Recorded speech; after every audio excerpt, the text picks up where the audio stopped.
सबसे पहले मैं आप सबका स्वागत करता हूं और धन्यवाद करता हूं उद्यमिता का जो आई वेलकम ऑल कि आपने अपॉर्चुनिटी दी to meet all of you guys. So at this time we have around 44-43 participants, and we are hoping for the increasing number. So first of all, let's us start with the latest amendments in GST. So this GST Council, you have heard that on 11th of July 2023, there was a 50th GST Council.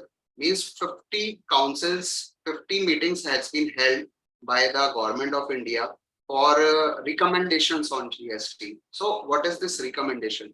Recommendation is what can council do, and after this recommendation, there is a final circular or a notice through which these recommendations are implemented to the GST Act.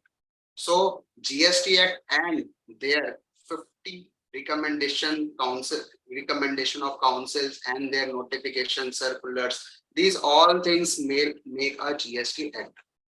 So whenever there is a meeting, there is some amendment, and during the meeting, during these intervals also, there are some amendments issued by CBC.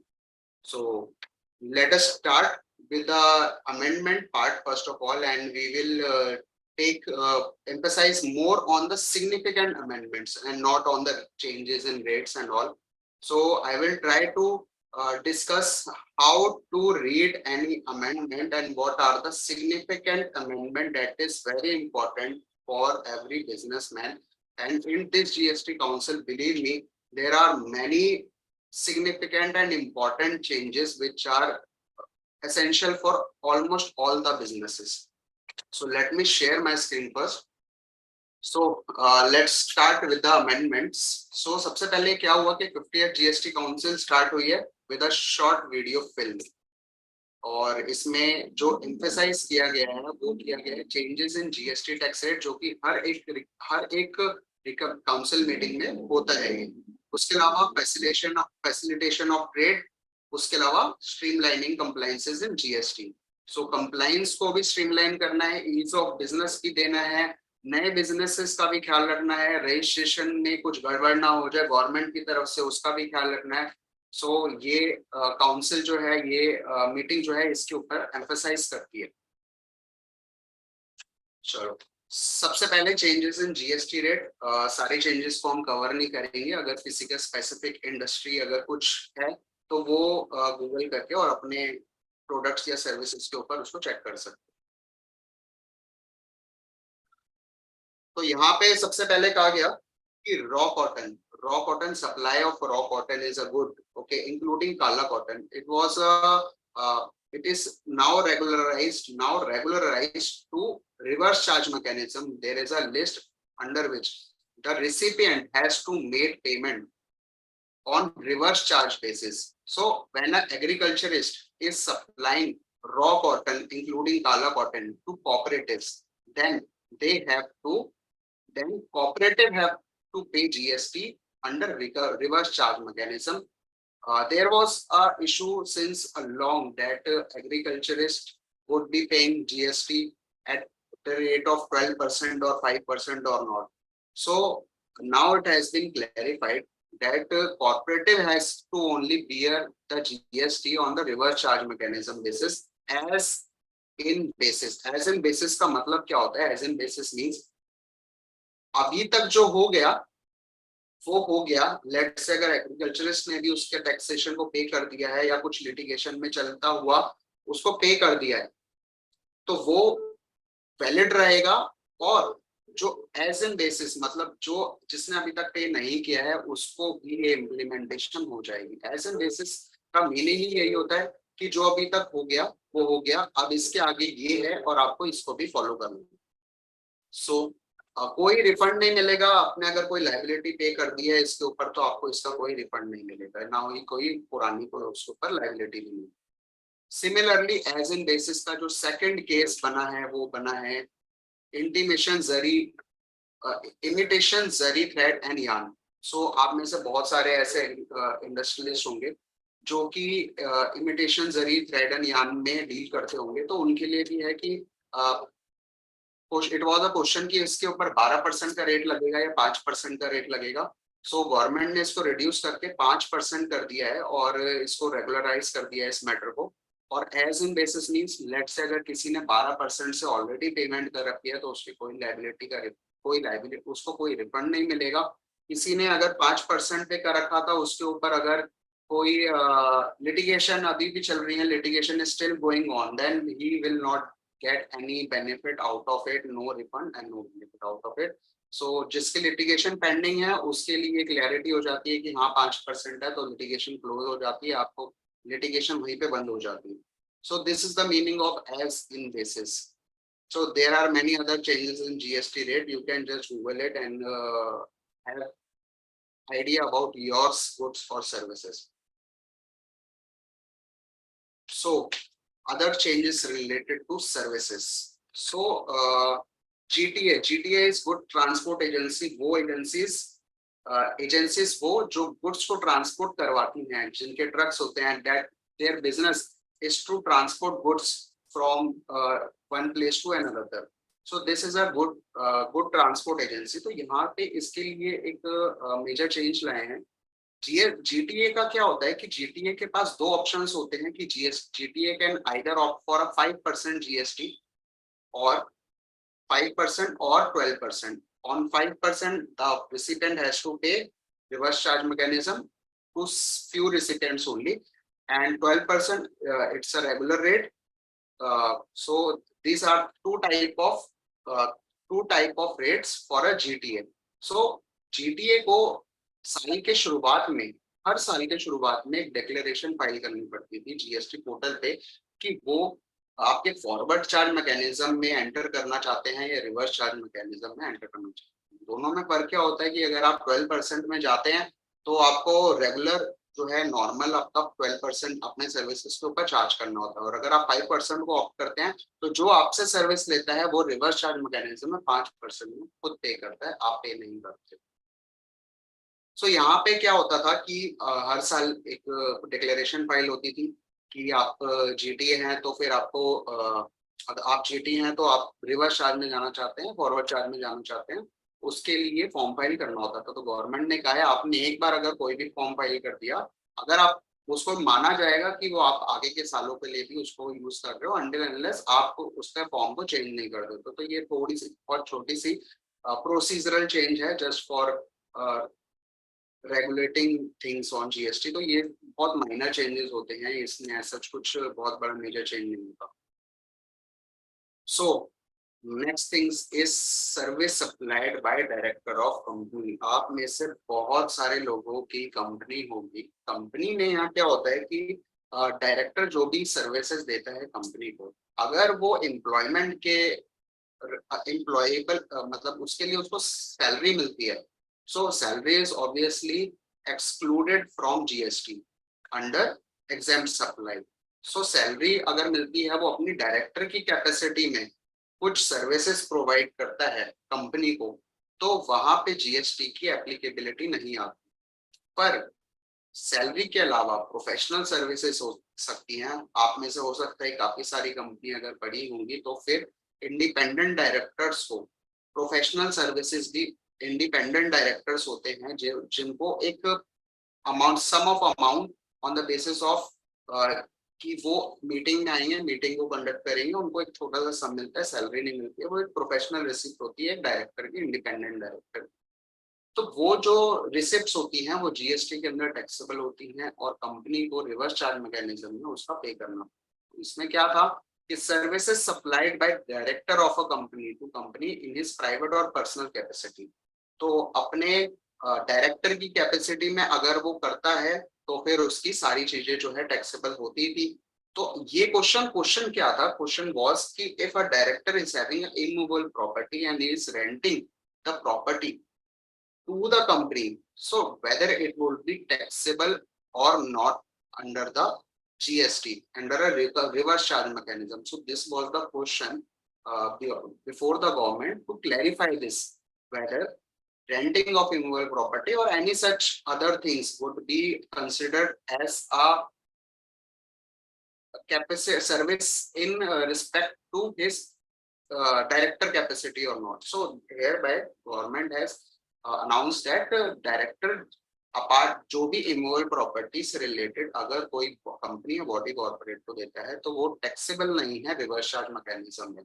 So only his directorship services which he provide to the company is taxable in the reverse charge mechanism. So this was also a significant change for you also.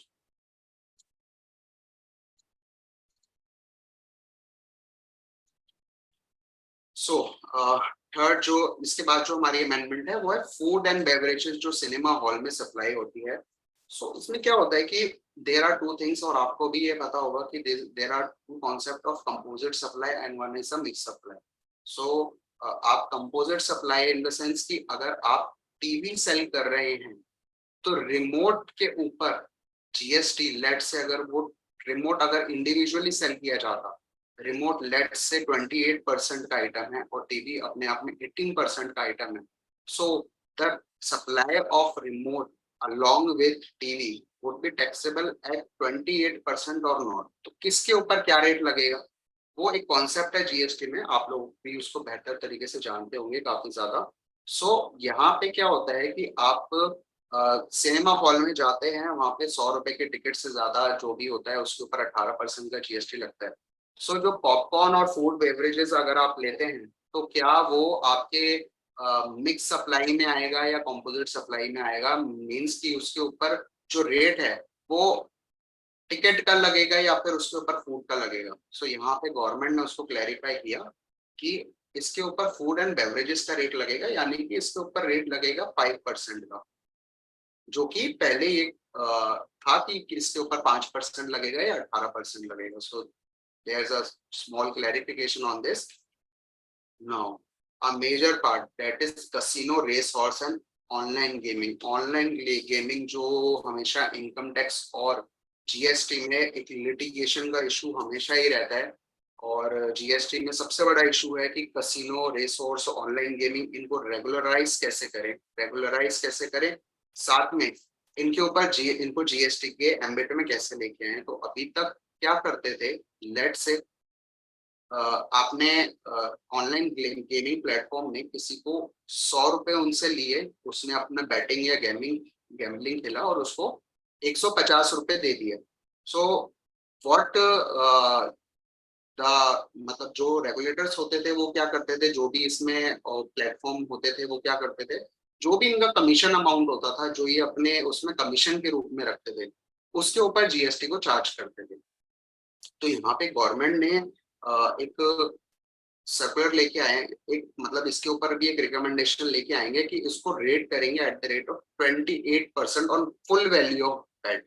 तो यहाँ पे थोड़ा सा issue है कि late से कि 100 रुपए का आइटम, 100 रुपए के आप किसी कसिनो में गए, वहां पे आपने 100 रुपए की चिप खरीदे जो कि गोवा सिक्किम वगैरह में होता है. तो आपने 100 रुपए के चिप खरीदे तो और आपने उसकी विनिंग के ऊपर आपने लेट से उसको 120 उसको 80 रुपीज रिफंड करे, 20 रुपीज अपने पास रखा. तो आज तक तो यही होता था 20 रुपीज के ऊपर जो है जीएसटी पे किया जाता था. But now government is saying that they have to pay 28% on the full value at the time of purchasing of that chip, that is 28%. So this will be very litigating issue and इसके लिए government हो सकता है कि अपने final notification में कुछ चीजें चेंजेस लेके आए. सो यहाँ पे रेस हॉर्स हो गया या ऑनलाइन गेमिंग प्लेटफॉर्म हो गया या कसिनो हो गया, यहाँ पे वो कहते हैं कि आप फुल वैल्यू के ऊपर ही 28% को चार्ज करना है. Now measures for facilitating of trade. So GST appellate tribunal, जैसे कि आपको पता है कि 6 साल हो गए हैं जीएसटी को आए हुए, पर अभी भी इसका अपीलेट ट्रिब्यूनल जो है वो अभी भी एस्टेब्लिश नहीं हुआ है. तो गवर्नमेंट ने यहाँ पे कुछ रूल्स लेके आ रही हैं, कुछ सेक्शंस में चेंज कर रही है अपीलेट ट्रिब्यूनल को लाने के लिए. एमनेस्टी इसके बाद हमारा है जीएसटीआर 9 एंड 9C. जैसे कि टर्नओवर जब आपकी प्रिस्क्राइब लिमिट से ऊपर जाती है, that is 2 crore in the case of GSTR 9 and 5 crore in case of GSTR 9C, तो एनुअल रिटर्न आपको फाइल करना मैंडेटरी होता है, that is GST audit. So in this GST audit government ने कुछ रिलैक्सेशंस हैं जो हमेशा हर साल से चलते हुए आ रहे हैं, फाइनेंशियल ईयर 2021-22 में भी थे। वो जो रिलैक्सेशन है रिपोर्टिंग मैकेनिज्म को लेके कि आपको ये चीजें रिपोर्ट नहीं करनी है, यहाँ पे इतना आपको रिलैक्सेशन है, इतनी चीजों की बाइफरकेशन नहीं करनी है, उन्होंने कहा है कि आप इसको कंटिन्यू रखो फाइनेंशियल ईयर 22-23 के लिए। सो एनुअल रिटर्न्स, आप अगर आपकी भी टर्नओवर जो है जीएसटी की turnover aggregate amount of turnover अगर आपकी एक्सीड करती है 2 करोड़ से ऊपर, तो आपको भी जीएसटी ऑडिट करवाना है। आई होप आप लोगों को ये पता होगा। तो आप अपने जीएसटी की लास्ट फाइनेंशियल ईयर यानी कि 22-23 की एनुअल रिटर्न को आप चेक करें, उसमें आप अपने एग्रीगेट टर्नओवर को चेक करें। अगर आपकी टर्नओवर 2 करोड़ को एक्सीड कर रही हैं तो आप कांटेक्ट करो अपने सीए से कि आपको जीएसटीआर 9 यानी कि एनुअल रिटर्न फाइल करने की कंप्लाइंस है, प्लीज इसको कंप्लाई करें। और अगर आपकी 5 करोड़ से भी ज्यादा एक्सीड करती है टर्नओवर तो 9C यानी कि रिकंसिलिएशन स्टेटमेंट।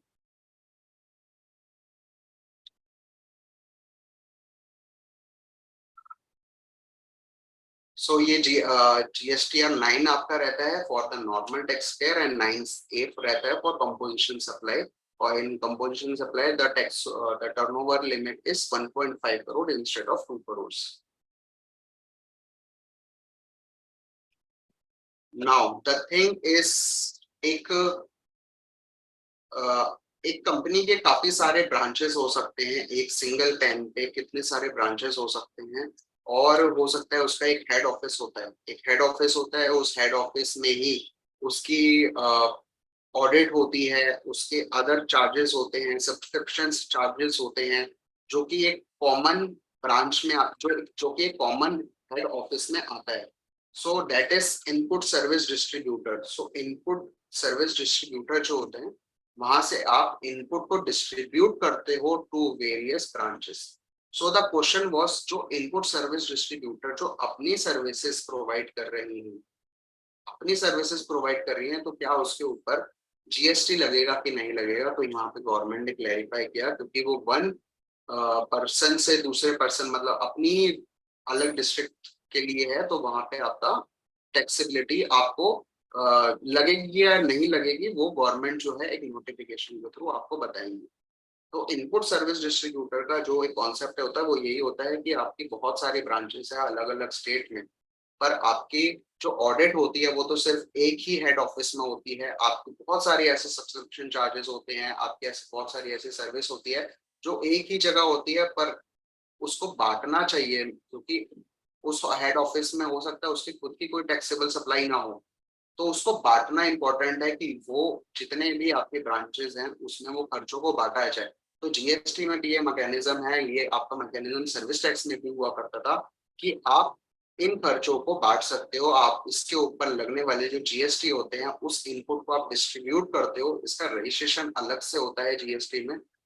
तो कुछ लोग क्या, मैंने कुछ क्लाइंट्स ऐसे भी देखे हैं जो क्या करते हैं कि उनको ऑडिट्स कोई खर्चों के लिए कुछ मिलता है, लेट से ऑडिट सर्विस करवाई और उसकी जो फीस थी उसके ऊपर जीएसटी मार्क हुआ लेट से 1 लाख रुपए, और इसके बाद उस ब्रांच से तो कोई भी सर्विस नहीं है, पर हरियाणा में और उत्तर प्रदेश में वहां पे उनकी 2 ब्रांचेस हैं, उसको वहां डिस्ट्रीब्यूट करने के लिए अपने नॉर्मल जीएसटी से एक इनवॉइस रेस कर देते हैं, जहां पे वो 50-50 हजार का इनपुट को डिस्ट्रीब्यूट कर देते हैं उत्तर प्रदेश में और हरियाणा में। सो this is not correct. Actually, there is another mechanism to register under input service distributor. So अगर आप लोगों के भी ऐसे मल्टीपल ब्रांचेस हैं और आप खर्चों को डिवाइड करना चाहते हैं सब में, तो आपको जीएसटी में अलग रजिस्ट्रेशन लेना पड़ता है, that is input service distributor. So this now the amendment is about in warranty services। अगर आप में से काफी सारे क्लाइंट्स ऐसे हैं जो कि अगर आप इलेक्ट्रॉनिक गुड्स में अगर आप डील करते हैं, तो इन वारंटी सर्विसेज यानी कि आफ्टर सेल सर्विसेज जो आप वारंटी के लिए रिपेयर सर्विसेज अगर आप देते हैं, तो ये उसके ऊपर है। यहाँ पे क्या होता है कि let's say you purchased a mobile phone and after certain period of time, let's say कि वो मोबाइल फोन आपका जो है खराब हो जाता है, सो मोबाइल फोन खराब हो गया, अब इसके बाद वो सर्विस सेंटर में जाता है, सर्विस सेंटर में जाने के बाद देर आर इश्यूज कि सर्विस सेंटर ने जितने भी स्पेयर पार्ट्स को यूज करा या फिर रिपेयर सर्विसेज दी उसके ऊपर, अब obviously they are not charging anything from the customer, but what about the input amount on purchase of that spare parts or repair services. So उसके लिए जितना भी इनपुट होता था, तो कई ऐसे लिटिगेशंस थे जहाँ पे क्या आपके जीएसटी ऑफिसर कहते थे कि आपको इसको भी रिवर्स करना पड़ेगा, इसके आईटीसी को भी रिवर्स करना पड़ेगा। सो यहाँ पे गवर्नमेंट क्लैरिफाई कर रही है कि आप इस जो आप रिपेयर सर्विसेज दे रहे हो या रिप्लेसमेंट सर्विसेज दे रहे हो, that cost is already included when the time at the time of selling that good.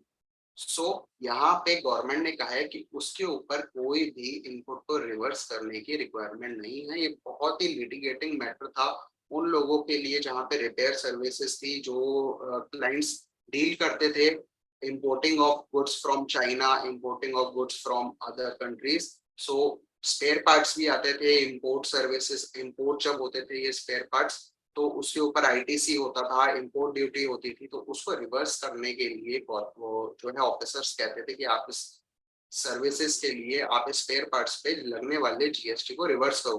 Government ने यहाँ पे बोला कि उसको रिवर्स करने की कोई भी जरूरत नहीं है। तो that was also the significant change for one those who are dealing under repairs, dealing under electronic goods.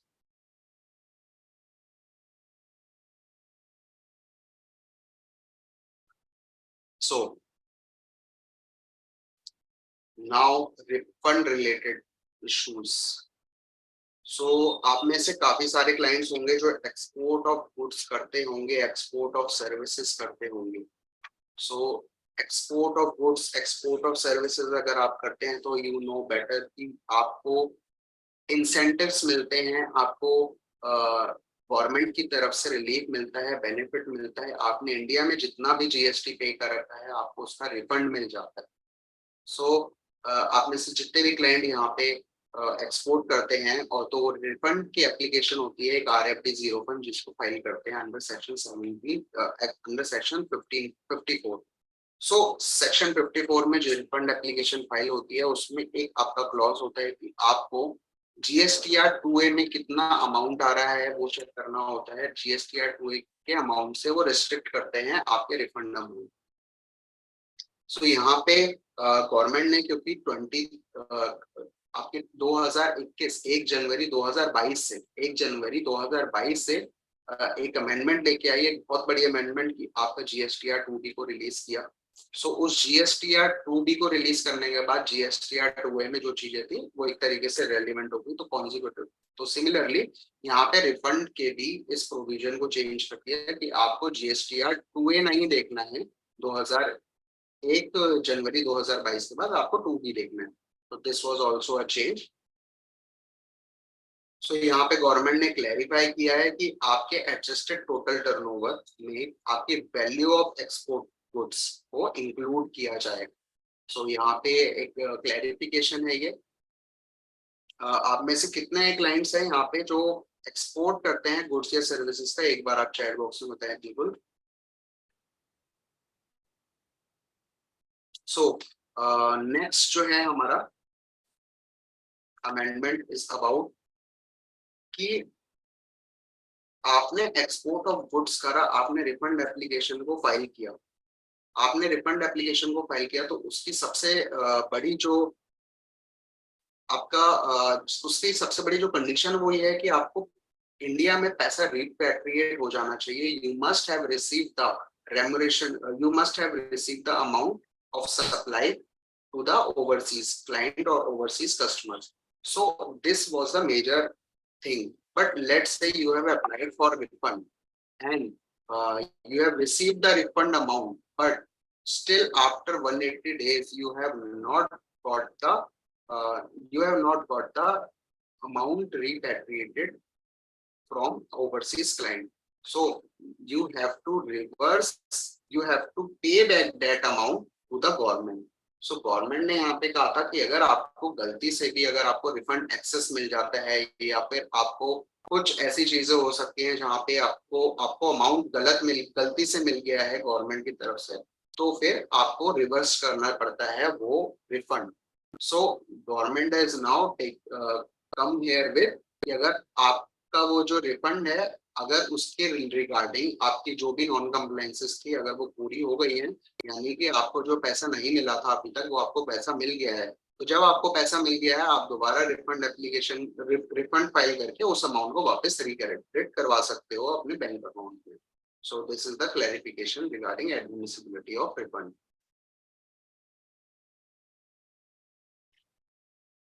सो यहाँ पे एक चेंज क्या होता है कि लेट से एक फ्लिपकार्ट अगर आपको कुछ फ्लिपकार्ट कुछ सेल करती है तो उसके ऊपर टीसीएस की लायबिलिटी लगती है कि वो अपने सप्लायर का टीसीएस डिडक्ट करते हैं at the rate of 1% under section 52।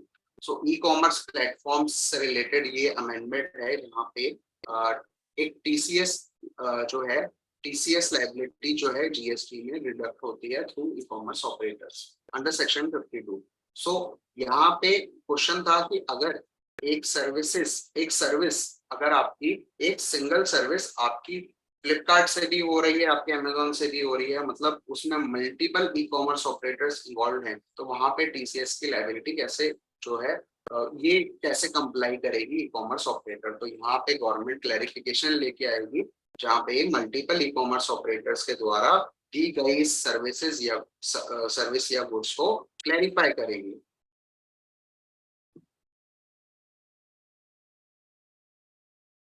सो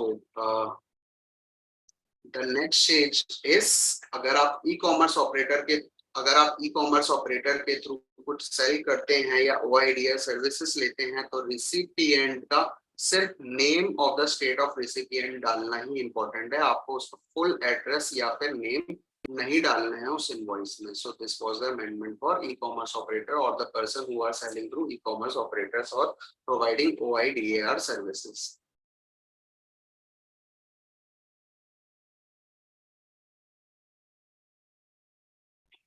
तो सर ई इनवॉइसिंग जो कि एक बहुत बड़ा जो है आज की डेट में कंप्लाइंस बन चुकी है बिजनेसेस के लिए। सो आपकी ई इनवॉइसिंग सर्विसेज जिसकी सबसे पहले लिमिट थी 500 करोड़, फिर उसके बाद ये डिक्रीज हुई 100 करोड़, 200 करोड़, फिर 100 करोड़, फिर 50 करोड़ और 20 करोड़ के बाद अब 10 करोड़ हो गई है जो कि एप्लीकेबल है फ्रॉम 1 अगस्त 2023। सो यहाँ पे एक क्लैरिफिकेशन लेके आई है गवर्नमेंट की जो सप्लायर्स गवर्नमेंट को सप्लाई करती है या फिर गवर्नमेंट एस्टेब्लिशमेंट को, लोकल अथॉरिटीज को, पीएसयूज को करती है सप्लाई या फिर गवर्नमेंट एजेंसीज को सप्लाई करती है जिन्होंने रजिस्ट्रेशन ही सिर्फ इसलिए ले रखा है ताकि वो टीडीएस की एप्लीकेबिलिटी करे, तो उनके लिए भी क्या ई इनवॉइसिंग मैंडेटरी है। तो यहाँ गवर्नमेंट ने कहा है कि उनको ई इनवॉइसिंग की यहाँ पे रिक्वायरमेंट नहीं है, इसके ऊपर वो क्लैरिफिकेशन लेके आएंगे थ्रू द नोटिफिकेशन। तो this will be the major amendment for those who are supplying to the government departments either goods or services on which TDS applicability, on which e-invoicing applicability is there.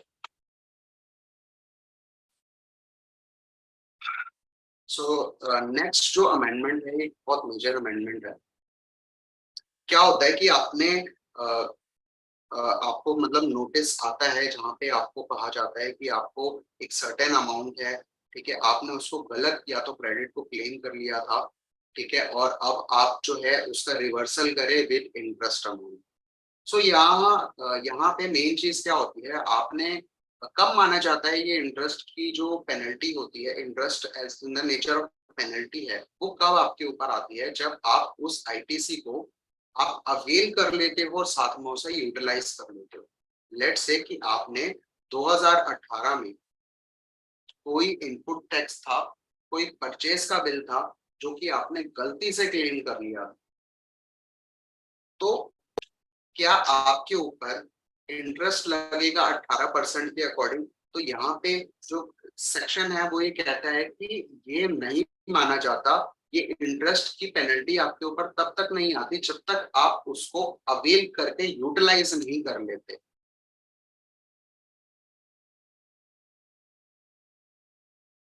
तो यहाँ पे word use होता है availed and utilised. So let say अगर आपने 2018 का कोई bill गलती से क्लेम कर रखा है और आपको लगता है कि शायद आपके पास इसके लिए नोटिस आ सकता है, तो आप उस अमाउंट को यूटिलाइज मत करो, आप उसे अपने इलेक्ट्रॉनिक क्रेडिट लेजर में ऐसे ही पड़े रहने दो, तो आपके ऊपर इंटरेस्ट की पेनल्टी नहीं लगती। ये सेक्शन कहता है, अभी भी कहता है, पहले भी कहता था।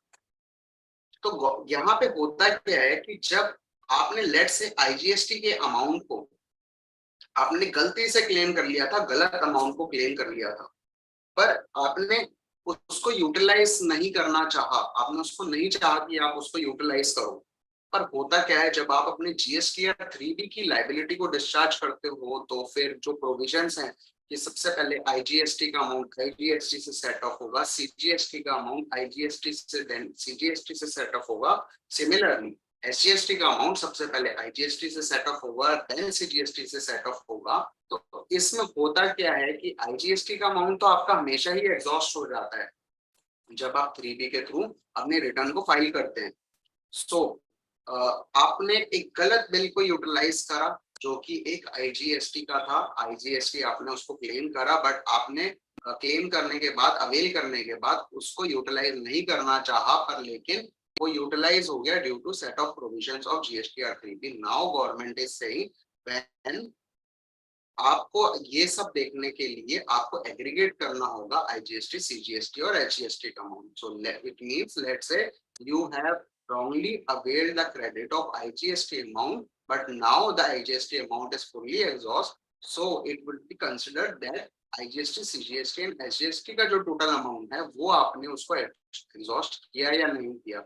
लेट्स से कि आपने 18,000 का IGST के अमाउंट को क्लेम करा था, पर अब वो सीजीएसटी के अमाउंट में 18,000 पड़ा हुआ है, तो उसको क्लब करके आपका ये 18,000 ही बनता है। इस वजह से माना जाएगा कि आपने उसे क्लेम नहीं किया है और इसके ऊपर आपकी कोई इंटरेस्ट की पेनल्टी नहीं आएगी यहाँ पर। तो this was also a major change for दोस्त जिनको लगता है कि उन्होंने प्रीवियस ईयर्स में कोई रॉन्ग अवेलमेंट ऑफ क्रेडिट कर रखा है, गलती से आपने बिल क्लेम कर लिए थे, या फिर बाद में उसका रिवर्सल हो गया था, आपने कुछ सप्लाई किया, आपने कुछ परचेज किया, बाद में उसका रिवर्सल हो गया, पर लेकिन आपके एंड से वो सप्लाई होना छूट गया था, तो आप उसको यूटिलाइज मत करो, उतने अमाउंट को वहां पे पड़े रहने दो तब तक जब तक जीएसटी में नोटिस आने का एक टाइम लिमिट जो है वो खत्म नहीं हो जाता, तब तक आप उसे पड़े रहने दो, आप उसको यूटिलाइज मत करो। चलो, नेक्स्ट थिंग इज जो सब्सिडरी कंपनीज होती हैं वो अपनी होल्डिंग कंपनीज की, मतलब होल्डिंग कंपनी अपने सब्सिडरीज कंपनीज की जो सिक्योरिटीज होल्ड करती हैं, शेयर्स होल्ड करती हैं, तो क्या उसके ऊपर जीएसटी लगेगा? तो यहाँ पे गवर्नमेंट ने कहा है कि इसके ऊपर जीएसटी नहीं लगेगा। So this is also a major change for those who are having holding है ना सब्सिडरी कंपनी। बट यहाँ पे क्वेश्चन ये आता है कि एक सब्सिडरी कंपनी जो होती है वो होल्डिंग कंपनी के बिहाफ पे कॉर्पोरेट गारंटी लेती है बैंक से, तो क्या उसके ऊपर जीएसटी लगेगा कि नहीं लगेगा? तो ये भी अभी भी ये क्वेश्चन है। यहाँ पे सिर्फ गवर्नमेंट ने इसको क्लैरिफाई किया है कि अगर आप उससे शेयर्स को होल्ड करते हो, उनकी सिक्योरिटीज को होल्ड करते हो, तो उसके ऊपर कोई जीएसटी नहीं लगेगा।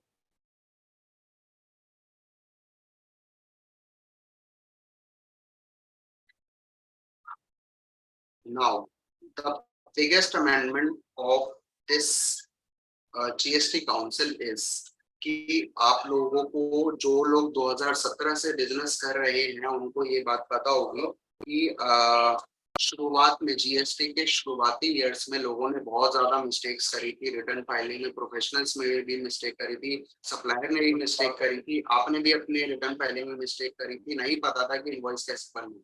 तो होता क्या था कि जीएसटी या 2A में वो चीजें रिफ्लेक्ट नहीं कर रही हैं, कम रिफ्लेक्ट कर रही हैं। उसका बहुत सारे रीजंस थे कि सामने वाली पार्टी ने आपका B2B की जगह B2C कर दिया, या फिर उसने जीएसटी नंबर गलत डाल दिया, जिसकी वजह से क्या हुआ, वो आपके जीएसटी या 2A में रिफ्लेक्ट नहीं कर रहा था। सो गवर्नमेंट ने अभी कुछ दिनों पहले, कुछ टाइम पहले 27 दिसंबर 2022 में गवर्नमेंट ने कहा कि आपको 2017-18 के लिए आपको GSTR 32A को देखने की जरूरत नहीं है। तो यहाँ पे गवर्नमेंट ने उसको रिलैक्सेशन और ज्यादा आगे लेके गए हैं, और यहाँ पे वो कहते हैं कि आपको 2018-19 के लिए भी GSTR 2A देखने की जरूरत नहीं है। So this is also a major case. आप में से यहाँ पे कितने लोग हैं जिनका ASMT 10 का कोई नोटिस लगा हुआ है, या फिर किसी का कोई ऐसा नोटिस लगा है regarding reversal of ITC just because कि उसका GSTR 2 में कोई अमाउंट रिफ्लेक्ट नहीं करा था, या फिर कुछ डिफरेंस? तो एक बार आप चैट बॉक्स में बताइए प्लीज।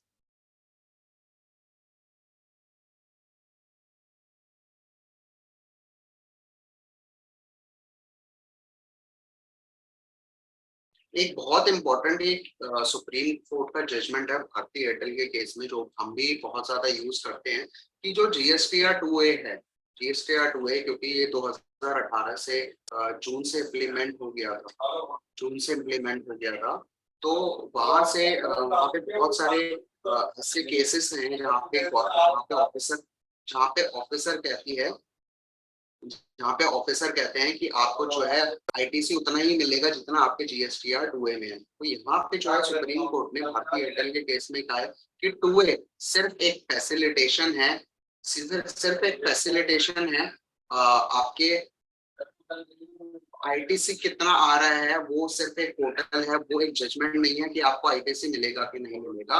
वो ऐसा नहीं कह वो आप ये नहीं कह सकते कि वो आपको ITC मिलेगा कि नहीं मिलेगा। It just for your compliance purpose, just for facilitation purpose की सामने वाले ने अपनी GSTR 1 के थ्रू, GSTR 3B के थ्रू अपनी लाइबिलिटी को डिस्चार्ज करा हुआ है या नहीं। सो एक पार्टिसिपेंट कहते हैं we received a notice for financial year 1920 with excess credit. तो इस एक्सेस क्रेडिट के लिए अगर आपका ये भी लिटिगेशन में चल रहा है आपका नोटिस, तो आप यहाँ पे इसको यूज कर सकते हैं कि गवर्नमेंट ने कह दिया है कि अगर आपकी 16 टू सेक्शन 16(2) की बाकी जो जो चार मेजर आपके जो सेक्शंस होते हैं, कंडीशंस होते हैं, अगर आप उसे कंप्लाई करते हो तो आपको GSTR 2A देखने की जरूरत नहीं है, प्रोवाइडेड आप सेक्शन 16 सबसेक्शन 2 की बाकी चार जो है रूल्स को आप कंप्लाई कर रहे हो। सो अभी फाइनेंस एक्ट 2023 में, सॉरी 2023 में एमनेस्टी स्कीम आई, और जहां पे उन्होंने कहा कि GSTR 4 अगर किसी की पुरानी फाइल नहीं है, GSTR 9 फाइल नहीं है, या GSTR 10 फाइल नहीं है, तो आप जो है यहाँ पे जो पेनल्टी का जो है वेवर यहाँ पे मिल रहा है, वो आपका एमनेस्टी स्कीम के थ्रू, वो उसकी डेट जो थी अभी तक की 31 जुलाई 2023 को एक्सटेंड करके 31 अगस्त 2023 कर दिया है। सो अगर किसी के कैंसिलेशन हुए GST हैं आपके पुराने ईयर्स में, 2017 में, 2018 में अगर कोई GST कैंसिल हुआ था और आपको रिवोकेशन का टाइम क्योंकि उसका खत्म हो जाता है, तो आप यहाँ पे इस एमनेस्टी स्कीम के थ्रू इसको अप्लाई कर सकते हैं। तो इसमें GSTR 9 से आपकी 2018 की आपकी टर्नओवर प्रेस्क्राइब लिमिट से ज्यादा थी, और इसके बाद भी आपने उसको गलती से आपकी GST 9 फॉर्म भरना रह गया, तो सो टू अवॉइड पेनल्टीज गवर्नमेंट ने उसको एमनेस्टी स्कीम में अभी भी विंडो को ओपन किया हुआ है, आप चाहो तो उसको अवेल कर सकते हैं।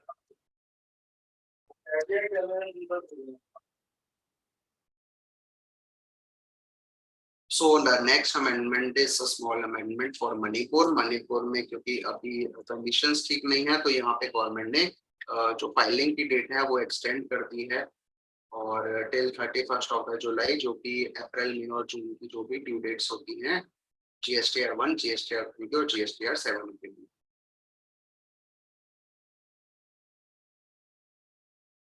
अच्छा, नेक्स्ट अमेंडमेंट आपकी उन गोल्ड डीलर्स के लिए, या जो प्रीशियस स्टोन में डील करते हैं उनके लिए।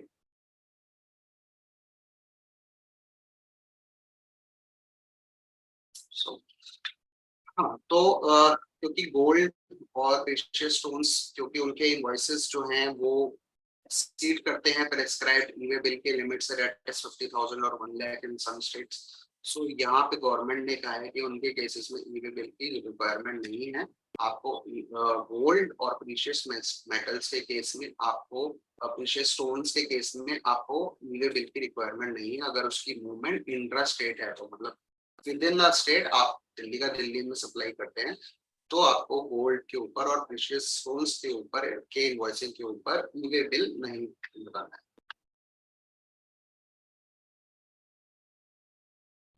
So next amendment is about fake registration in GST. तो क्योंकि आपने बहुत ज्यादा सुना होगा कि जीएसटी की एक स्पेशल ड्राइव चल रही है जून से मई से, जहां पे उन्होंने 70,000 के अराउंड जो है फेक रजिस्ट्रेशन को आइडेंटिफाई किया है, उनके जो रजिस्ट्रेशन को सस्पेंड किया, कैंसिल किया है, उसको नोटिस भेजा है। एंड अराउंड 3 लाख करोड़ का जो है गवर्नमेंट को रिवेन्यू लॉस हुआ है इन फेक रजिस्ट्रेशन की वजह से। सो नाउ गवर्नमेंट एक बहुत बड़ा यहाँ पे स्टेप्स लेके आ रही है रजिस्ट्रेशन में। यहाँ पे होता क्या है कि आप रजिस्ट्रेशन के लिए अप्लाई करते हैं, आपको रजिस्ट्रेशन मिल जाता है। रजिस्ट्रेशन मिलने के बाद आपके पास अराउंड 45 डेज का टाइम होता है जहाँ पे आप बैंक स्टेटमेंट को आप अपना बैंक अकाउंट खुलवाते हैं, और फिर इसके बाद जो है साइमल्टेनियसली आप अपने रिटर्न भर सकते हैं। तो अभी तक क्या होता था कि आपने जीएसटी खुलवाया, जीएसटी आपके रजिस्ट्रेशन के बाद आपके पास 30 डेज का टाइम, 30 डेज का या 45 डेज का आई थिंक टाइम पीरियड है कि आप बैंक स्टेटमेंट जो है, बैंक अकाउंट जो है आप अपना खुलवा सकते हैं। सो और आपको वो इंफॉर्मेशन को फर्निश करना होता है on the GST portal. So simultaneously you were allowed to file GSTR 1 and GSTR 3। So government ने इन फेक रजिस्ट्रेशन के अगेंस्ट यहाँ पे कहा है कि आपको सबसे पहले, जब तक आप बैंक के स्टेटमेंट, बैंक के डिटेल्स आप वैलिडेट नहीं करोगे जब तक जीएसटी पोर्टल पे, तब तक आपको you will not be allowed to file GSTR 1 और GSTR 3B और invoice facility, invoice furnishing facilities. So जो हमारी अमेंडमेंट है वो रजिस्ट्रेशन के रिगार्डिंग, ताकि फेक रजिस्ट्रेशन को कर्व किया जा सके, फेक रजिस्ट्रेशन को रोका जा सके। इसलिए गवर्नमेंट ने कहा है सबसे पहले आपको जो है बैंक डिटेल्स दोगे तभी आपको जो है रिटर्न फाइलिंग करने का मौका मिलेगा। तो यहाँ पे फेक रजिस्ट्रेशन के लिए गवर्नमेंट ने ये स्टेप लिया। तो आपका अगर आप with in the prescribe time limit या फिर रिटर्न फाइलिंग से पहले अगर आप बैंक डिटेल्स को फर्निश नहीं करते हो तो आपका जीएसटी अपने आप ही सस्पेंड हो जाएगा। सिस्टम बेस्ड सस्पेंशन है यहाँ पे, और गवर्नमेंट ने इसके बाद इंसर्ट कर रहा है प्रोविजन कि अगर आप जैसे ही वो आप डिटेल्स आप प्रोवाइड करोगे तो वो सस्पेंशन आपका रिमूव हो जाएगा और जीएसटी आपका एक्टिवेट हो जाएगा। सो होता क्या था ना कि अगर किसी को फेक रजिस्ट्रेशन किसी का मिल जाता था तो फिर क्या होता था, उसको बैंक अकाउंट खुलवाने में बहुत ज्यादा दिक्कत आती थी, बिकॉज बैंक जो है वो तो अपनी फिजिकल वेरिफिकेशन करते हैं, उसके बाद जाके ही बैंक अकाउंट खोलते हैं। सो होता क्या था कि लोग फेक रजिस्ट्रेशन खोल देते थे, फेक रजिस्ट्रेशन करवा देते थे, बैंक अकाउंट की डिटेल्स फर्निश नहीं करते थे, और within the period of that 30 to 45 days और within the period of 20 days करोड़ों रुपए की जो है ट्रांजेक्शन GSTR 1 में जो है करके उसको फाइल कर देते थे। सो गवर्नमेंट ने यहाँ पे इसको रोकने के लिए बैंक अकाउंट की डिटेल्स को डालना मैंडेटरी करा। So this is the amendment related to GST registration. So यहाँ पे गवर्नमेंट ने risk based biometric Aadhaar authentication को भी इम्प्लीमेंट करा है। ये पहले भी आया था। इसमें बेसिकली क्या है कि आपको पता है कि रजिस्ट्रेशन लेने के तरीके होते हैं, उसमें या तो आप फिजिकल वेरिफिकेशन को ऑप्ट कर सकते हैं कि गवर्नमेंट आपके यहाँ के फिजिकल वेरिफिकेशन कर सकती है, या फिर आप इसमें कर सकते हैं कि आधार ऑथेंटिकेशन कर सकते हैं। तो यहाँ पे गवर्नमेंट ने अलग अलग जोन्स बना दिए हैं इंडिया में, जहाँ पे उन्होंने ये रखा है कि ये जो एरिया है यहाँ से अगर रजिस्ट्रेशन आता है तो इवन आपका आधार ऑथेंटिकेशन हो जाए पर फिर भी आपका फिजिकल वेरिफिकेशन कंपल्सरी रहेगा। तो यहाँ पे गवर्नमेंट ने ये भी लेके आया है कि जैसे डायरेक्टर ऑफ द कंपनी है तो उनको रिस्क बेस्ड में डाला जाएगा, और डायरेक्टर ऑफ द कंपनी में किसी डायरेक्टर को जीएसटी ऑफिस आके या फिर कोई सर्टेन प्लेस पे आके उनको अपना बायोमेट्रिक बेस्ड आधार ऑथेंटिकेशन जो है करना पड़ेगा। सो ये रजिस्ट्रेशन से रिलेटेड काफी सारी अमेंडमेंट्स लेके आई है, क्योंकि गवर्नमेंट को पता चला है कि फेक रजिस्ट्रेशन की कोई भी कमी नहीं है, बहुत ज्यादा फेक रजिस्ट्रेशन है हमारे इंडिया में।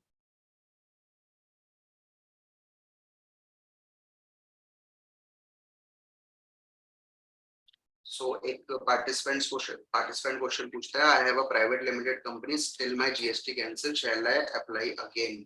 आप जब तक आपके पुराने जीएसटी में कंप्लायंसेस जो हैं, वो जो भी नॉन कंप्लायंस जब तक आप उसे फुलफिल नहीं कर देते, आपको न्यू रजिस्ट्रेशन नहीं मिलेगा।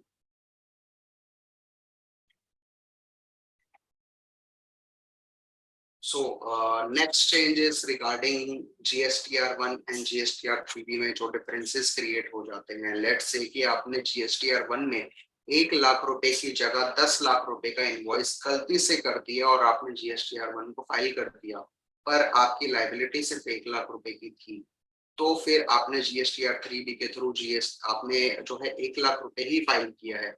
तो यहाँ पे ये एक जेन्युइन मिस्टेक होती है, बट जहाँ पे फेक रजिस्ट्रेशन दिए जाते हैं, यहाँ क्या होता है कि इंटेंशनली ये करा जाता है कि लेट से 100 करोड़ की सेल्स दिखा देते हैं, और उसके बाद जब जीएसटी या 3B फाइल करते हैं तो सिर्फ एक बहुत छोटे अमाउंट से जो है उसको फाइल कर देते हैं।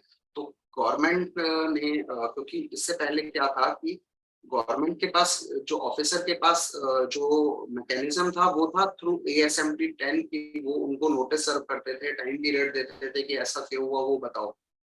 पर इसको कर्व करने के लिए गवर्नमेंट ने कहा कि अगर GSTR1 और 3 में एक सिग्निफिकेंट जो है डिफरेंस है, एक स्पेसिफाइड थ्रेशोल्ड से ज्यादा डिफरेंस है, तो सिर्फ और सिर्फ 7 दिन का नोटिस पीरियड दो। अगर वो 7 दिन में आपका रिप्लाई नहीं आता है तो आप इमीडिएटली रिकवरी प्रोसीडिंग्स को इनिशिएट कर दो। बैंक अकाउंट सीज कर सकते हैं, वो आपकी प्रॉपर्टी को सेल कर सकते हैं। तो यहाँ पे एक manner of recovery of tax होता है, जहाँ पे अगर करोड़ों की ट्रांजेक्शन जो कि एक बहुत छोटे पीरियड में हो जाती है GSTR1 में और 3B में उसको रिफ्लेक्ट नहीं करा जाता है, तो गवर्नमेंट यहाँ पे रिकमेंडेशन लेके आई है, इंसर्ट कर रही है रूल 142, जहाँ पे उसकी मैनर ऑफ रिकवरी मतलब उस टैक्सेस की रिकवरी के लिए, इमीडिएट रिकवरी के लिए यहाँ पे प्रोविजंस लेके आ रही है। तो यहाँ पे बहुत सारी जेन्युइन चीजें भी जो है हो जाती है। लेट से कोई आपने 1 लाख रुपए का इनवॉइस गलती से आपने 10 लाख रुपए का डाल दिया GSTR1 में, और फिर उसके बाद आपने GSTR3B के थ्रू आपने 1 लाख की अपनी लायबिलिटी को डिस्पोज ऑफ किया। So you can get this, you will get this notice under form GST DRC 018। सो यहाँ पे आपको DRC 01 में आपके पास नोटिस आता है, आपको 7 दिन का टाइम लिमिट मिलता है, आप उसको उससे रिप्लाई करने का। आप उस रिप्लाई में लिख सकते हो कि it was your genuine mistake, and आप उसको फर्दर जो है फ्यूचर फर्दर आप अपने रिटर्न्स में उसको रेक्टिफाई कर सकते हो as per rule 88C।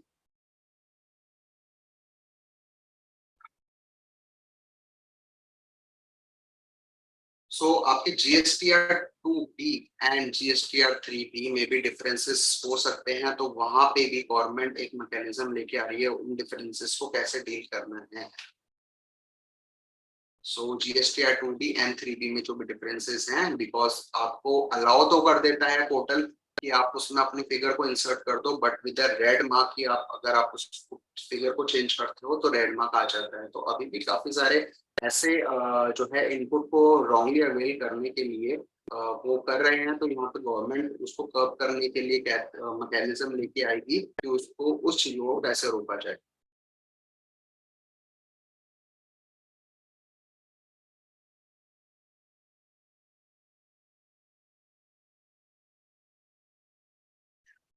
Account aggregators एक बहुत ही इंपॉर्टेंट आपके लिए इंफॉर्मेशन है। अकाउंट एग्रीगेटर्स का मतलब होता है आप बैंक में जाते हो, बैंक में लोन के लिए अप्लाई करते हो, जीएसटी में आपकी टर्नओवर है 10 लाख रुपए, जब आप बैंक में लोन के लिए अप्लाई करते हो तो फिर वहां पे टर्नओवर होती है 1.5 करोड़ रुपए, 1 करोड़ रुपए, या फिर 50 लाख रुपए। मतलब आप अपनी जीएसटी की टर्नओवर से आप अपनी टर्नओवर को इन्फ्लेट करते हो for taking loan from the banks. And ये एमएसएमई में बहुत ज्यादा होता है कि स्मॉल मीडियम एंटरप्राइजेस उनकी, क्योंकि जीएसटी की जो टर्नओवर बहुत कम होती है, बट बैंक में वो डॉक्यूमेंट्स लेके जाते हैं तो वहाँ टर्नओवर वो ज्यादा दिखाते हैं। बैंक के पास कोई रिपोर्टिंग मैकेनिज्म नहीं होता जहाँ पे वो ये चेक कर सके कि आपकी एक्चुअल टर्नओवर कितनी है। तो यहाँ पे गवर्नमेंट रिकमेंड करती है इंसर्शन ऑफ रूल 163, जहाँ पे आप जब GSTR 1 और GSTR 3 भी फाइल करते हो तो उसमें कंसेंट बेस्ड इंफॉर्मेशन है, आप टिक करते हो उस पे कि आप ये इंफॉर्मेशन ऐसे अकाउंट एग्रीगेटर्स के साथ शेयर कर रहे हो। दैट मींस अगर आप बैंक में जाते हो, बैंक में कहते हो कि मेरी जो टर्नओवर है वो 1 करोड़ रुपए है, तो बैंक के पास भी अब रिपोर्टिंग मैकेनिज्म है कि वो ये चेक कर सके कि हाँ आपकी GST में टर्नओवर एक्चुअल में 1 करोड़ रुपए है कि नहीं। सो यहाँ पे गवर्नमेंट ने ये रूल लेके आए हैं अकाउंट एग्रीगेटर्स के लिए। यहाँ पे बैंक लोन्स भी आ जाएंगे यहाँ पे, और हो सकता है यहाँ पे पासपोर्ट वीजा एप्लीकेंट्स जो होते हैं वो भी यहाँ पे आ सकते हैं, और यहाँ पे बहुत सारे डिफरेंट एग्रीगेटर्स को भी यहाँ पे इंक्लूड कर सकते हैं।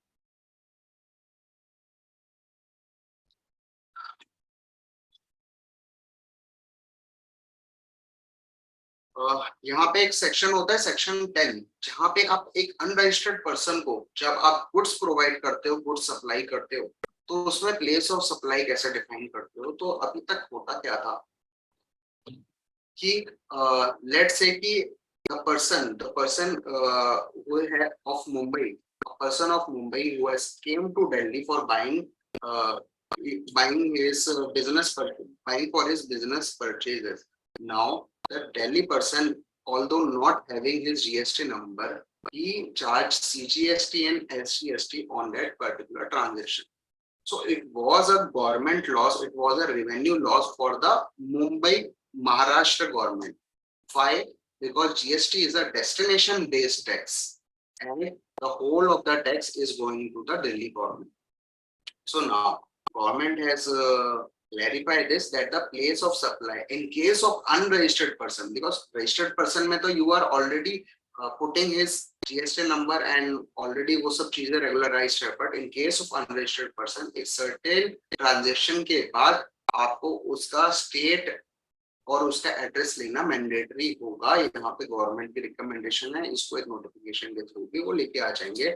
लेट्स से कि अगर 1 लाख रुपए से ऊपर की बिलिंग है तो आपको उस पर्सन का कौन से स्टेट से वो आया है, स्टेट जो है वो मेंशन करना पड़ेगा अपने इनवॉइसेस में। तो यहाँ पे भी एक मेजर चेंज है for those who are dealing with most of the unregistered person small suppliers.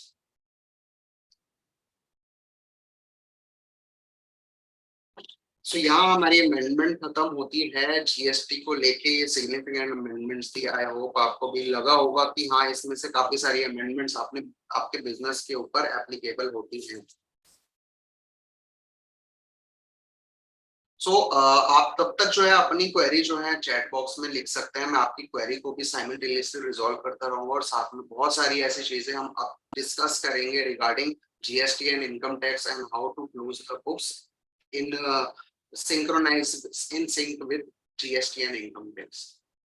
तो आप अपने चैट बॉक्स में अपनी क्वेरीज लिख सकते हैं, मैं ट्राई करता हूँ एक एक करके उन चीजों को रिजॉल्व करना। अच्छा, सबसे पहले आपको ये ध्यान रखना है कि अगर आपके फाइनेंशियल ईयर 2022-23 अगर आपकी टर्नओवर 2 करोड़ को अगर क्रॉस कर रही है तो आपके ऊपर जीएसटी की एप्लीकेबिलिटी आ रही है। आपके ऊपर इनकम टैक्स, आपको इनकम टैक्स में भी ऑडिट करवाना है। So please take care. और टर्नओवर की कैलकुलेशन कैसे होगी, turnover, how turnover will be calculated. So आपकी जो टर्नओवर है वो pan India based, let's say कि आपकी दिल्ली में भी एक रजिस्ट्रेशन है, आपका मुंबई में भी एक रजिस्ट्रेशन है, तो दोनों की टर्नओवर को प्लस करना पड़ेगा। लेट्स से कि आप एग्जेम्प्ट सप्लाई भी करते हो, आप ऐसी चीजें बेचते हो जिसके ऊपर जीएसटी नहीं लगता, उस अमाउंट को भी आपको लेना पड़ेगा। साथ में आपकी जो सप्लाईज हैं जो आप inter state with in the state कर रहे हो उसको भी आपको प्लस करना है। साथ में आप जो एक्सपोर्ट सप्लाईज कर रहे हो उसके ऊपर भी आपको प्लस करना है। और अगर वो फिगर आपकी 2 करोड़ को एक्सीड करती है तो आपके ऊपर जीएसटीआर 9 की एप्लीकेबिलिटी आती है, आपको अपनी एनुअल रिटर्न को फाइल करना। तो पहला क्वेश्चन ये है, one of our supplier GST deregistered, how to claim to ITC of that supplier. आपने किसी सप्लायर से सप्लायर से जो है आपने रजिस्ट्रेशन लिया और इसके बाद क्या हुआ कि उसका रजिस्ट्रेशन जो है कैंसिल हो गया, तो उसके आईटीसी को आप कैसे क्लेम करोगे? तो आपने ऑलरेडी आईटीसी को अगर आपने क्लेम कर रखा है, आपने अगर उसको क्लेम नहीं करा है तो इट मीन्स आपका रिसेंट में ही उसका जो है कैंसिलेशन हुआ होगा। और अगर आपका यहाँ पे बहुत सारे ऐसे केस हैं, वो होता क्या है कि आपने 2018-2017 में किसी सप्लायर से किसी सप्लायर से आपने परचेजिंग करी, हुआ क्या कि वो सप्लायर 2018 में तो एग्जिस्ट करता था, बट लेकिन जब उसकी 2022 में फिजिकल वेरिफिकेशन हुई तो गवर्नमेंट तो ऑफिसर को ये पता चला कि वो तो वहां पे एग्जिस्ट ही नहीं करता। तो करते क्या है यहाँ पे ऑफिसर जो है 2018 मतलब जहां से उसने रजिस्ट्रेशन ले रखा होता है वहां से उसका रेट्रोस्पेक्टिव कैंसिलेशन कर देते हैं। तो उससे होता क्या है कि 2018, 2019, 2020, 2021 में जितने लोगों ने भी इस पर्सन से जो है गुड्स परचेज कर रखे होते हैं, तो उसका जो है आईटीसी रिवर्सल के लिए उनके पास नोटिस आता है कि आपका जो सप्लायर है वो नॉन एग्जिस्टेंस था और आपने क्योंकि इनपुट को क्लेम कर रखा है तो इनपुट को रिवर्स करो। ये तो एक बहुत ज्यादा हार्ड मतलब आप हार्डशिप हो जाती है कि you have already paid to someone and due to him आपका जो है आपको आईटीसी को भी रिवर्स करना पड़ रहा है, आपको उसके ऊपर इंटरेस्ट भी पे करना पड़ रहा है और साथ में उतने अमाउंट को भी पे करना पड़ रहा है जो कि अमाउंट ऑलरेडी वहां पे पे कर चुके हो, तो आपको यहाँ पे 2 गुना से भी ज्यादा जो है लॉस हो रहा होता है। तो ये एक लिटिगेटिंग मैटर है। अभी जीएसटी में इसके ऊपर बहुत ज्यादा क्लैरिफिकेशन, अभी जीएसटी में इसके ऊपर कोई ट्रू प्रोविजन नहीं है, बट ये लिटिगेटिंग मैटर है because it is something beyond your capacity कि आप कैसे चेक कर सकते हो कि वो 2018 में दो आप ये कैसे चेक कर सकते हो 2018 में कि जब आप उसे खरीद रहे हो कि वो 2022 में एग्जिस्ट करेगा या नहीं करेगा। So you can litigate the matter कि जब आपने उस टाइम पे उससे परचेज किया था तब वो आपकी बोनाफाइड ट्रांजैक्शन थी और आपको ये प्रूफ दिखाने पड़ेंगे कि आपने जो है सेक्शन 16(4) की जो सेक्शन 16 की बाकी सारी जो है चीजें जो होती हैं, कंडीशंस जो होती है उसको आपने फुलफिल किया हुआ है, तो यहाँ पे आप मैटर को लिटिगेट कर सकते। नेक्स्ट क्वेश्चन है with single GST how can I establish multiple office? आप एक जीएसटी से मल्टीपल ऑफिस कैसे कर सकते हो? आपको अगर मल्टीपल ऑफिस करना है विद इन सेम स्टेट करना है तो आप सिंगल जीएसटी से कर सकते हो, पर लेकिन अगर आपको जीएसटी अलग अलग करने हैं, अगर आपको जीएसटी नंबर्स भी अलग करने हैं तो आप एप्लीकेशन डाल सकते हो इन डिफरेंट बिजनेस वर्टिकल मतलब आपका वर्टिकल ऑफ बिजनेस अलग होना चाहिए। अगर आप एक जगह गुड्स अगर आप क्लोथिंग में डील करते हो तो दूसरी जगह पे आप केमिकल्स में डील करते हो, तो उस केस में आपको विद इन सेम स्टेट आपको दूसरा रजिस्ट्रेशन मिल जाता है, आपको मल्टीपल रजिस्ट्रेशन मिल जाता है। पर अगर आप दिल्ली के अलावा यूपी में बिजनेस करना चाहते हो तो आपको यूपी में अलग रजिस्ट्रेशन लेना पड़ता है और दिल्ली में अलग रजिस्ट्रेशन।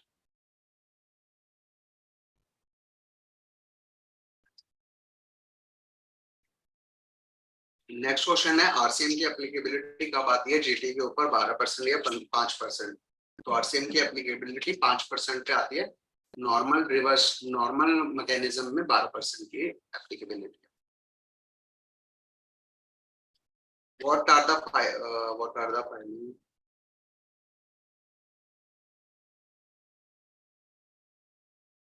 सर अगर किसी की जीएसटी रजिस्ट्रेशन अगर जीएसटी की जो टर्नओवर है 20 लाख रुपए से नीचे है तो फिर वो अपने जीएसटी आर 1 और 3 की कैसे फाइल करेंगे? तो फाइलिंग क्या वो उसके लिए फाइलिंग मैंडेटरी है कि नहीं? एक बात बता दें आप, मतलब ये बहुत बड़ा इशू है कि लोग सबसे पहले जीएसटी रजिस्ट्रेशन ले लेते हैं, रजिस्ट्रेशन लेने के बाद उसकी फाइलिंग्स को कंप्लाई नहीं करते हैं, वो उनका बिजनेस स्टार्ट नहीं होता है तो वो फाइलिंग करना भी भूल जाते हैं। उस केस में होता क्या है कि उनके रजिस्ट्रेशन जो है क्योंकि वो कैंसिल हो जाते हैं और फिर उसके बाद उनको रिवोक करवाना बहुत ज्यादा डिफिकल्ट हो जाता है हमारे लिए। तो हमारे पास भी बहुत सारे ऐसे केस आते हैं जो कहते हैं कि हमने 2017 में 2018 में बिजनेस एस्टेब्लिश करने के लिए जीएसटी लिया था, जीएसटी लेने के बाद जो है हमने उसको क्योंकि जीएसटी लेने के बाद क्योंकि हमने बिजनेस नहीं किया अब हमें जीएसटी रजिस्ट्रेशन दिलवा दो।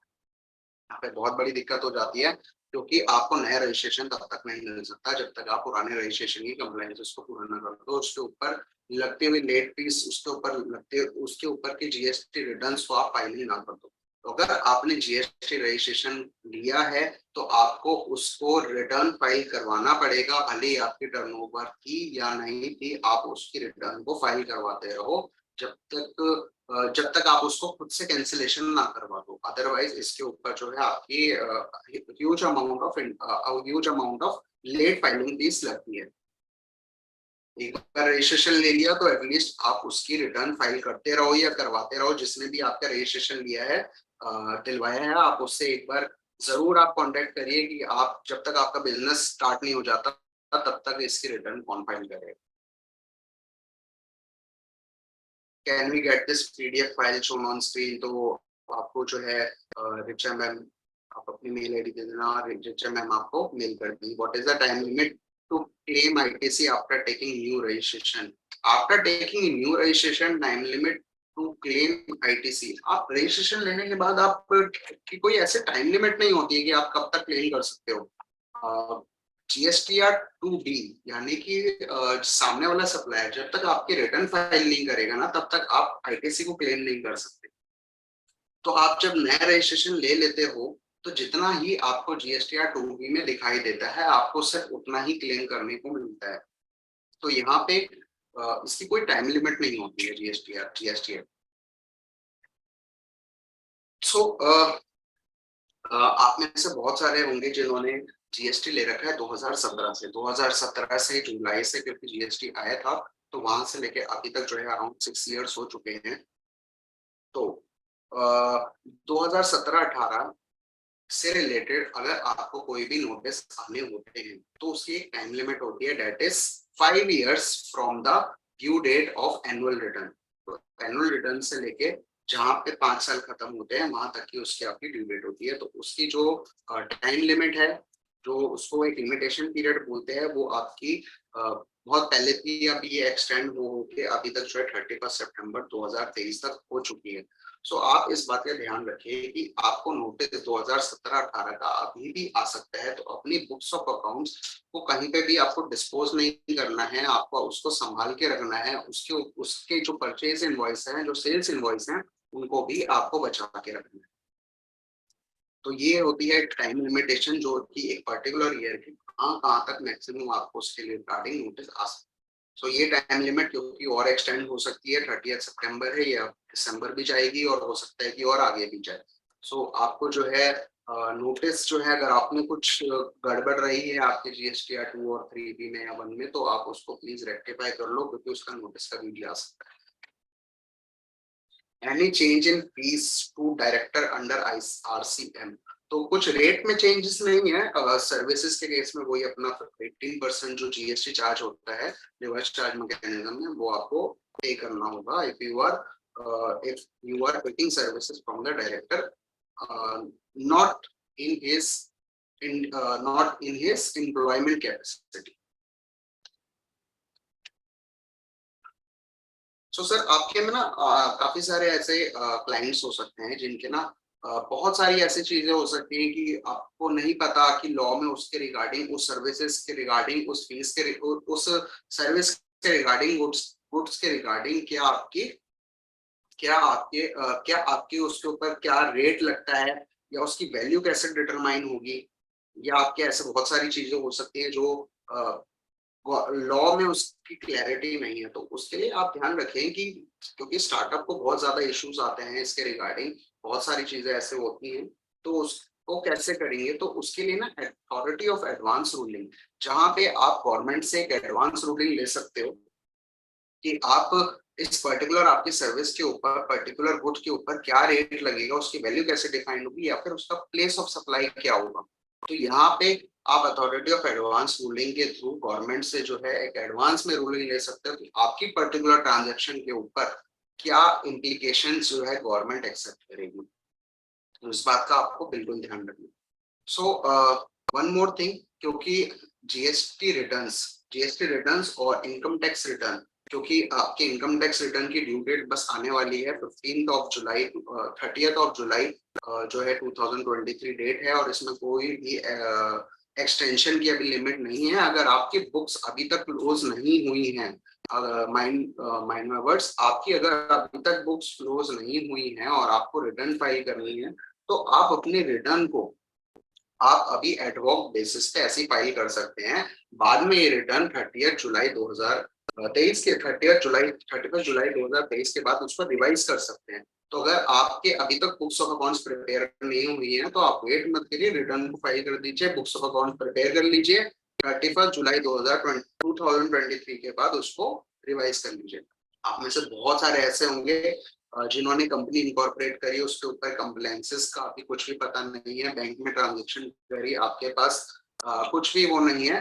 तो आपको बिल्कुल ध्यान रखना है कि अगर आपकी कंपनी इनकॉर्पोरेट हुई है 1 जनवरी 2023 से पहले, तो आपके बुक्स ऑफ अकाउंट्स प्रिपेयर होनी बहुत इंपॉर्टेंट है। आपकी जो बुक्स प्रिपेयर होती है वो अगर 1 जनवरी 2022 से पहले 23 से पहले अगर आप कंपनी इनकॉर्पोरेट है तो आप अपनी बुक्स जरूर बनवाइए, और बुक्स बनवाने के बाद उस क्लोजर जरूर करवाइए। और आईटीआर और जीएसटी से रिलेटेड अगर आपको कोई भी सर्विसेज अगर आपको लेनी है तो आप उद्यमिता में आप मेल डाल सकते हैं, and the team will connect with you regarding the ITR and GST return. So we can provide you services regarding GST return filing, auditing, accounting, and tax audits and all these things. So now आपकी जब books close होगी तो आपको किन बातों का ध्यान रखना है। देखिए क्या होता है कि आपके जीएसटी में जितनी टर्नओवर होती है वो आपके बुक्स से एग्जैक्टली मैच करनी चाहिए। आपने फ्लैट से 20 लाख की सेल अगर आपने जीएसटी में कर रखी है और आपकी आईटीआर में वो सेल ज्यादा इन्फ्लेट हो रही है तो कहीं ना कहीं आपने गलती करी है। तो आपको अपनी जीएसटी की टर्नओवर को मैच करना है। आपके अपने जीएसटी में इनपुट क्रेडिट लेजर 31 मार्च को जितना बैलेंस है वही बैलेंस आपके एसेट साइड में आपकी बुक्स में रिकॉर्डेड होना चाहिए। और वो आपका एसेट जो है वो क्योंकि वो आपका एसेट है वो आपका बुक्स में रिकॉर्ड होना चाहिए वो लेजर। तो यहाँ पे आपको इसका ध्यान रखना है कि आपकी टर्नओवर, आपकी परचेज, आपके एक्सपेंसेस, उन सबका एक रिकंसिलेशन प्रिपेयर होना चाहिए कि आपने जितने भी परचेजेस करे हैं क्या आपको पूरे साल में उसका इनपुट जीएसटी रिटर्न में मिल चुका है, आप क्लेम कर चुके हो या नहीं कर चुके हो, या फिर उसका आप एक एक्सेल शीट मेंटेन करवाएंगे आप अपने प्रोफेशनल से, अपने सीए से। बहुत सारे ऐसे बिजनेस होते हैं जो कहते हैं कि इसको एडॉक बेसिस पे अपनी बुक्स को प्रिपेयर कर दो, but good thing required a good time for a professional. So you have आपको एक अच्छी फीस भी देनी पड़ेगी और तभी आप जो है अपनी बुक्स ऑफ अकाउंट जो है अपनी प्रोफेशनल से प्रिपेयर करवा सकते। तो next question is,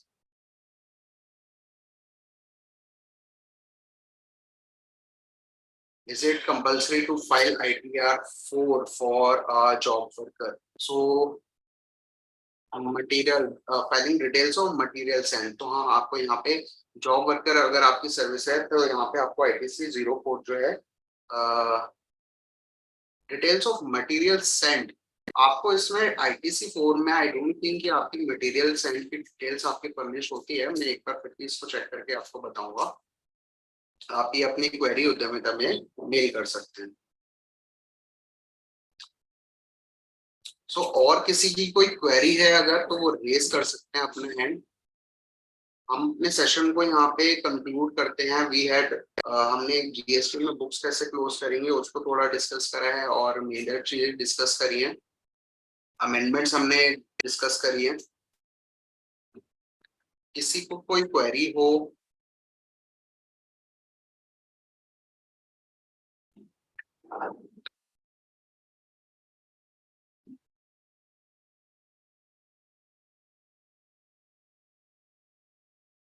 Richa ma'am.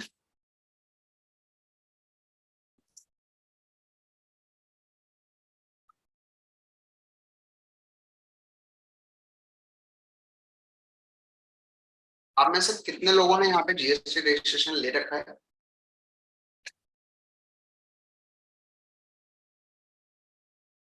या कितने लोग जीएसटी रजिस्ट्रेशन लेना चाहते हैं?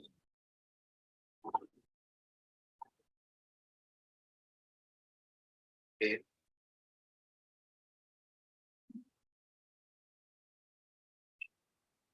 एक बहुत इंपॉर्टेंट चीज होती है जिसके ऊपर सबसे ज्यादा नोटिस आते हैं वो ये होता है कि आपने जो गुड्स रिसीव करे वो एक्चुअल में रिसीव हुए कि नहीं, तो वो बर्डन ऑफ प्रूफ होता है जो आईटीसी को क्लेम कर रहा है। तो आप इस बात का बिल्कुल ध्यान रखो कि आपके पास जब कोई गुड आता है, ठीक है, तो आपको उस ट्रक की उस जहाँ जब आपको वो रिसीव हो रहा है, आप उसकी भी फोटो जरूर क्लिक कर लो, ताकि आप कल को ये गवर्नमेंट को प्रूव कर सको कि आप गवर्नमेंट को आप ये प्रूव कर सको कि आपने जो है गुड्स एक्चुअल में रिसीव करे थे।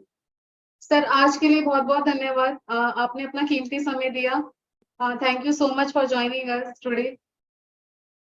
Thank you, Richa ma'am. Thank you for inviting me on to the panel and connecting with the participants. And thanks a lot. Thanks everyone for listening me and thanks for being with me. Thank you so much sir. Sir आशा करती हूँ दोबारा जल्द से जल्द हम किसी अच्छे टॉपिक पर हम जल्द से जल्द वेबिनार रखें आपके साथ। Thank you so much sir for joining us. Thank you so much. Thanks.